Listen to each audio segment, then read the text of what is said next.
Get this straight. It is not a sin against God. God's got nothing to do with it. It's your own body. Masturbation is about you and your body. And God is not offended by it. In the whole Bible, it doesn't say anything about masturbation. There is no way in the Word of God that suggests that masturbation is a sin, because it's a pleasure that you derive for yourself, and it's your own body. And it's not the abuse of the body, because you actually, like I said, it's a sensuous pleasure that you're deriving. The reason you want to stop this is because of what you think it is. Get this straight. In itself, it is not a sin against God. Now, I said that for a reason. There are many Christians who think that it's a sin against God, and Satan uses it in oppressing their minds and making them feel ineffective and inefficient in the things of God. But once you get to understand it's got nothing to do with God, it's all about you and your own body, then Satan loses his power to use it to accuse you. All right? So if you don't like it, stop it. But God's got nothing to do with it. It's your own body. Masturbation is about you and your body. And God is not offended by it. He's only offended by any habit that takes a hold of your mind. And if this takes a hold of your mind and dominates you, God is offended by the fact that you let yourself become enslaved by any habit whatsoever. So let's just, first of all, take the power away from Satan to accuse you when it's got nothing to do with God. In the whole Bible, it doesn't say anything about masturbation. Just be clear that Satan should have no power or dominion over you as far as this is concerned.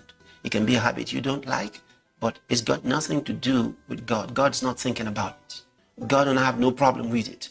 As long as you are oppressed by Satan, the same devil will push you to do something and make you believe God's against it so he can use it to condemn you. But once you know God's got nothing to do with it and Satan doesn't have the power to accuse you with it, and you win. Filthy dreamers. They do what? Defile the flesh. Defile. That's why if you ever have a, you see how quiet it got? If you ever have a filthy, dirty dream. You ever had a dream, somebody woke you up, and you got angry with them? You know, because they cut that dream off too short.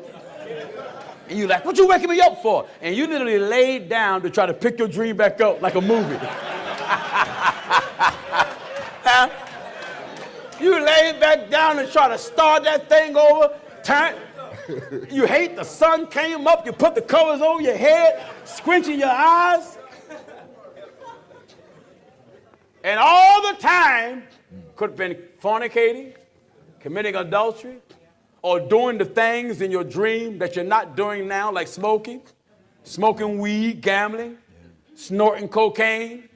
Even though it's a dream, if the book said the wages of sin is death, a dream is dangerous because you can be lured into the actual physical act. That's right. Through the dream. That's right. So sometimes a dream is an invitation to do what you've never done, or to go back and do what God brought you out from, or to hold on to what you're trying to let go and presently struggling with. That's right. You can dream you with a woman, and then you wake up and spilt seed in your bed. That's right.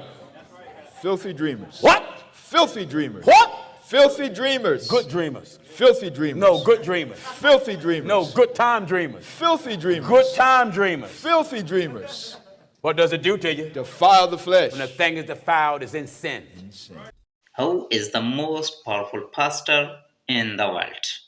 In this video, we are comparing two of the most influential pastors in the world, Pastor Gino Jennings and Pastor Chris. Both pastors have massive followings and have made significant impacts in the Christian community. But how comes out on top? We'll be looking at their backgrounds, ministries, and accomplishments to determine who is the most powerful pastor. From their preaching styles to their philanthropic efforts, we'll be examining it all. So, how do you think will be crowned the most powerful pastor? What to find out. Ladies and gentlemen, welcome to riveting showdown between two towering figures in the world of faith, Pastor Gino Jennings and Pastor Chris. Ladies and gentlemen, on one side, we have Pastor Gino Jennings, known for his unapologetic preaching style and strong stance on biblical doctrine. His followers admire his commitment to truth and his no nonsense approach to scripture. But what makes him truly powerful? Is it his ability to challenge established norms and provoke thought among believers? Ladies and gentlemen, on the other side stands Pastor Chris, a charismatic leader with a global following. His teachings emphasize faith, healing, and prosperity, captivating millions. His dynamic church services and innovative use of technology have refined how the gospel is shared. But is his popularity a true measure of spiritual power? Ladies and gentlemen, both pastors have made significant impacts in their communities and beyond. Apostle Gino Jennings challenges traditional beliefs, while Pastor Chris inspires with a message of hope and success. So, who is the most powerful pastor?